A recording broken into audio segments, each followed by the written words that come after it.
Okay, so we have a question here.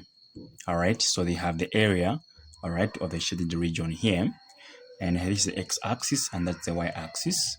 All right, and this is the equation: y minus 1 squared is equal to x minus 1. So how do we find the areas? Because we are finding the area of the shaded region. So how do we do this? Now, the best way to find the area of the shaded region is first to recognize in which axis is the limits given. Okay, is the limits what given. So discover that we have the limits in the y-axis. Since we have the limits in the y-axis, this means we have to find the area using the limits in the y-axis. That means this equation now should be written now in terms of y. Is it making sense? All right, so if that's the case, then we have to rewrite this equation. All right, we have to rewrite this equation and say we expand this one first. Let us expand it. So expanding this one, we get y squared.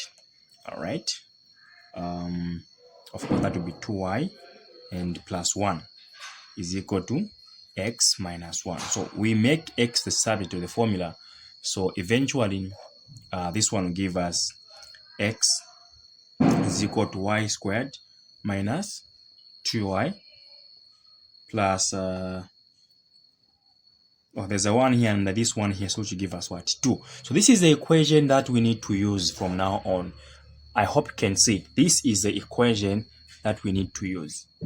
All right, so now it is like this.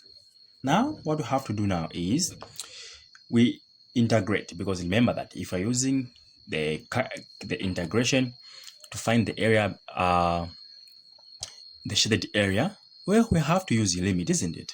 So which we know that it will be the limits from 0 to 1, but these limits, they'll be in the what? In the x-axis. In the y-axis. All right, so that means we are going to get this one, the integral of y squared minus 2y plus what? 2 dy. This is how it will be, because we've already made x the subject of the formula, so it's the integral of x dy. Get it? So now from here, all right, I'm repeating that the reason why we are using y, because the limits are in the y-axis. If the limits were in the x-axis, we could have made y the subject of the formula. Okay, so now integrating this one just gives you 0, 1 there. You end up getting of course that's y to the power 3. All right, just a minute, just erase. Okay, all right, so we are supposed to include this part here. All right, so you take it out, so we have that over 3. Okay, so you know how integration goes on, right? So this one, of course, squared and so on, so we get y squared there, and of course that one we just get 2y. But remember that it's the limits are running from 0 to 1. All right, now that we have integrated, it's just now a matter of replacing there. Okay, so if I replace 1 here, okay, so you discover that will just be 1 over 3 minus 1 plus 2. All right, that is when we are dealing with 1, we say minus, and for 0, you discover that here it will be 0, right? It will be 0 there, it will be 0 there as well. So it's just 0.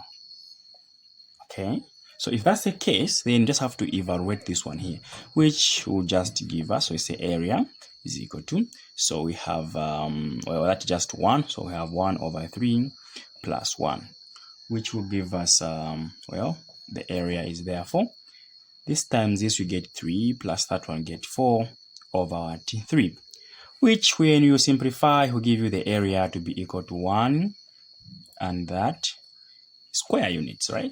So you include the square units because you are dealing with what?